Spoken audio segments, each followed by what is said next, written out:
So by the time this episode airs, I will have spoken to Social Media Marketing World, which is actually insane. Social Media Examiner is a website that when I was a baby social media manager in 2013, 2014, that I would go to learn about social media marketing. Because again, it was such a new thing. And Social Media Examiner were like, I guess it was like 2014-ish, was like one of the first kind of websites out there helping people understand and navigate this new thing of turning social media from personal to business. And I have to credit them so much for giving me confidence that like this is a profession, this is a career. So with all that said, I still can't believe I get to do this as a career. I can't believe I get to do what I love. You know, I've been in television production in high school. Cause just to give you a quick little brief rundown, right? I was always the girl with the camcorder. I would beg my dad to hold it when I was like 8 years old. It was like 20 million pounds. And I would document everything. I had the camera in everyone's faces. So like this was like what I was meant to do, right? But back then they were like, this girl is just annoying and how's she going to make any money with doing whatever she likes to do? And then I majored in communications, and I remember even like my dad was like, oh, you're not going to make much money in your life. I'm like, that's fine. I love it, right? I love writing. I love editing. I could sit in an edit bay all day. Anyway, so I studied TV production in high school and then went on to CNN and intern at C-SPAN. And just like, then I was like, oh my gosh, the broadcasting world is actually kind of crazy. I always wanted to direct. I wanted to sit in the director's chair at CNN, and I got to sit in the control room. I controlled the fonts and graphics. So I felt it. I knew what it would feel like and I loved it, but I worked overnights.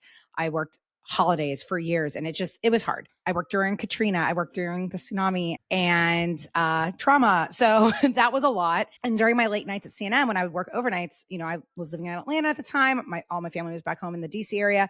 That was when Facebook came about. This was like 2006 and 2005-ish, and Facebook and MySpace were my connection back home. And like, oh my gosh, I mean, MySpace, my gosh, I didn't even know what I was going to talk about this podcast episode. So this is kind of fun. We're going this route of nostalgia, which I will be talking about actually at Social Media Marketing World. But it's just crazy to look back on. Like, you ever look back on your life? Like, how did I end up in this job? Like, how did I end up passionate about this stuff? And really, it's been since I can remember. Is I love documenting everything. I was always the friend with the camera. Thank God Facebook and stuff wasn't around when I was in high school and college, because that would have probably been a problem.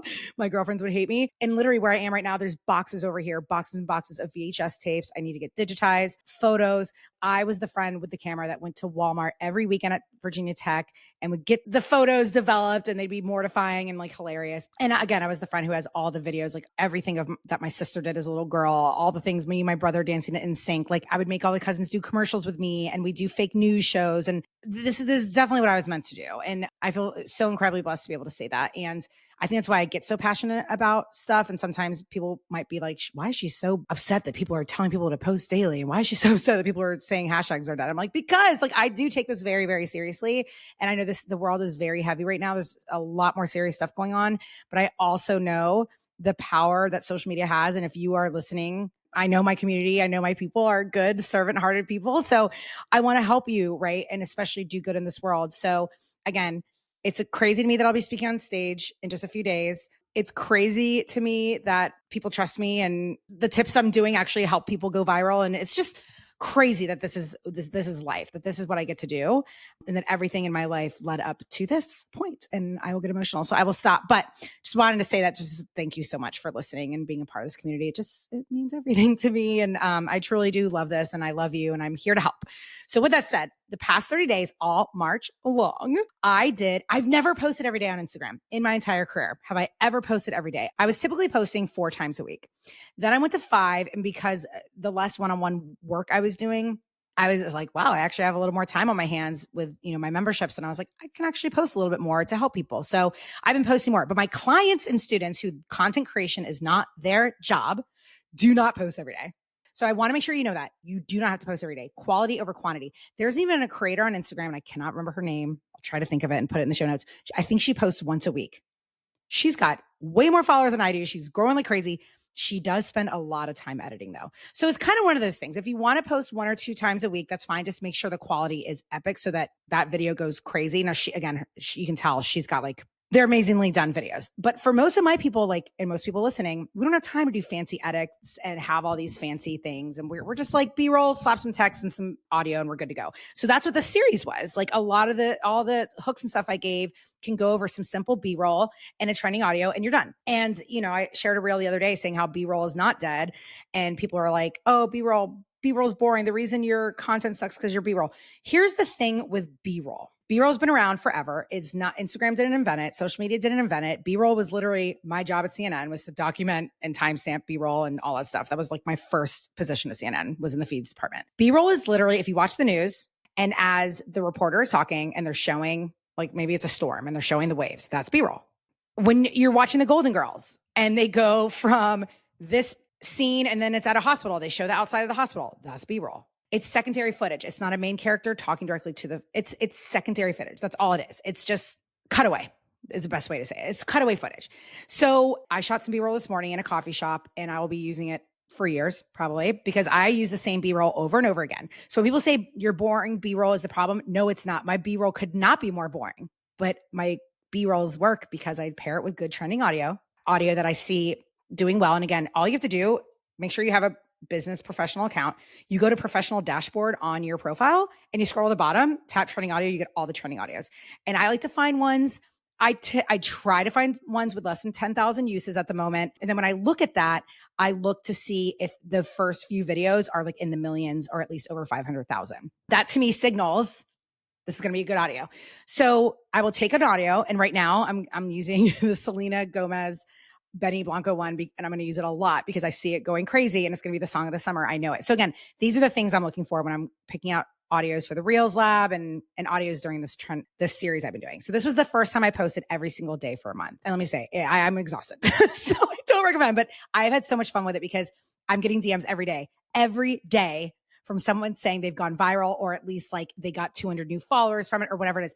People are absolutely loving it. And let me tell you, all 30 of these reels, all 30 of these hooks can be used by any industry. And all it is the simplest prompt, but what you put in those blanks is really, really important. So that's why I say your B-roll can be boring. It's fine. The copy better come with it then.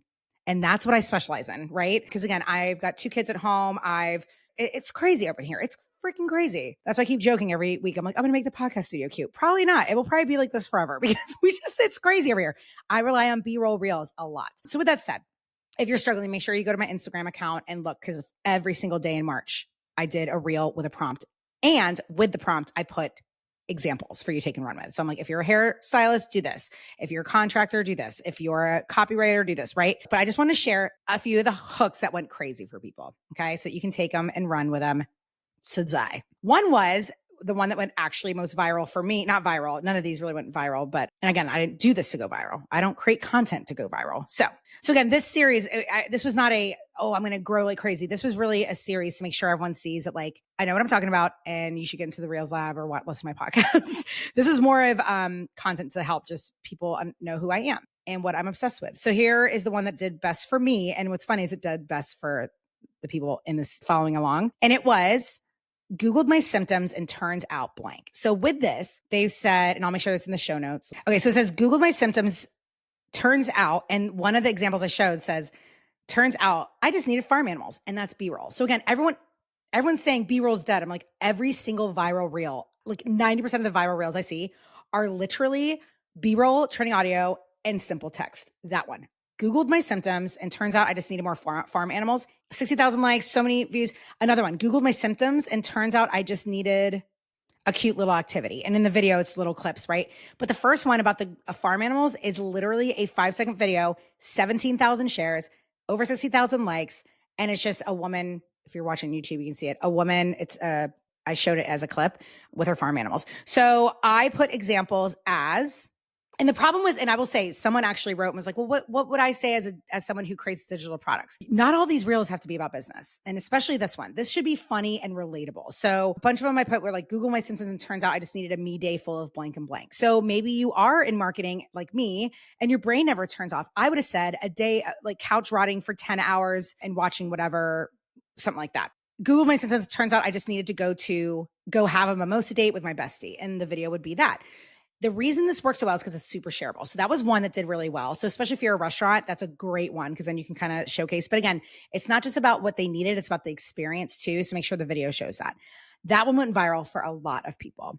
The other one that did well for people was the one I tell people all the time because every time I share it, it goes absolutely insane. And it's simply where it just says, I wish more people knew. And then under it, you say, I wish more people knew that you could make your own non-toxic laundry detergent by, and then you tell them exactly how. I wish more people knew that if you don't have a blank, you can actually use blank to blank. And in the video, you demo it. I wish more people knew there was a blank in Raleigh that serves XYZ and has a whatever for kids. You guys, the I wish I knew goes stupid crazy every time. And again, when I'm telling you, B-roll, simple text that resonates, and some trending audio. So that one, so Googled, I wish I knew. And last one is, did you know? You literally start, I'm sending it to Steph, so all three of these will be in there so you can actually see the prompts I gave everyone. You just say, did you know? And you just back it up with, did you know there's a blank in DC that da-da-da-da-da? Did you know if you add whatever to your hook that you can double your views? Did you know Home Depot has a da-da-da-da on Saturday mornings that you can take your kid? And again, in the video, you show what you're talking about. That is the magic of Instagram. That is why it does so well. So when I think back to my CNN days of B-roll, and I think back to my CNN days of fonts and graphics, it's all the same thing. It's telling a story with a quick little clip of video and making sure there's some text on there that gives context and makes them feel. My 4H method is all about feelings, making them feel seen and heard, making them laugh, making them feel relief that, you gave them a tip, making them feel with the stories you tell. That's all social media is.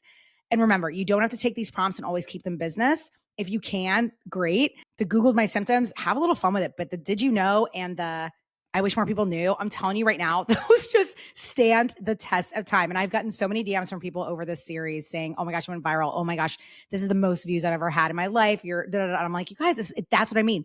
We overcomplicated this so much because you're hearing B-roll's dead. You're hearing this doesn't work. You're hearing all this stuff. And it's like, you guys, all of this is timeless marketing. Simple, specific, shareable is what I always say. Make sure it's helpful or humorous, makes them feel heard, or it's some sort of happening in your life, and you cannot go wrong. I love you, friend. Watch those reels, have some fun. Hopefully by the time this airs, I have now taken a breath because I spoke in front of hundreds of people on the main stage. I'm freaking out. But again, I'm telling you, I think this podcast is the only reason I'm out. I do trust that hopefully I will help people at that conference because every time I hear from you guys, it makes me so happy. So thank you for listening. I know this was a little longer than normal, but love you, friends, and happy creating. And don't listen to the nonsense and keep it simple. Mwah.